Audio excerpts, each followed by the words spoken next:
Good morning. Double post today. It was a hectic day yesterday.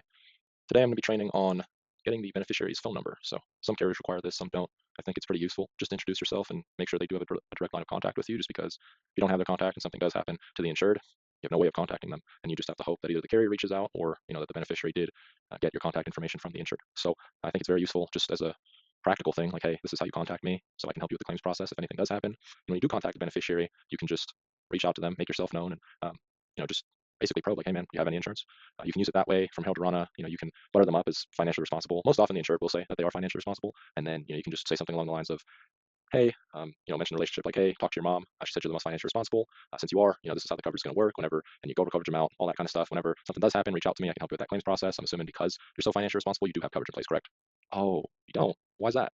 If they have it through work, you kind of just help them understand. Yep, that's great. It's pretty much free. Max that out if you can. Most people put a personal policy in place, to lock in the rate when they're young. I'll tell you why. Your mom chose to work with us. We searched for all the A-rated carriers in the nation, help you find the highest amount of coverage for the lowest rate. Any cancer, heart attack, or stroke. Not a hard sale. They're not interested. You don't push them. It's not right. It's not like they requested information. It's just out there. I don't see it as pushy either, just because most people don't think about life insurance until something does happen, and then that's when you hope that they actually something does happen and they are still alive, right? Worst comes to worst when they aren't. If something does happen, there aren't, and there's no insurance, and the family's actually not in a good position whatsoever. So a really bad position actually. So hope that helps some of you guys.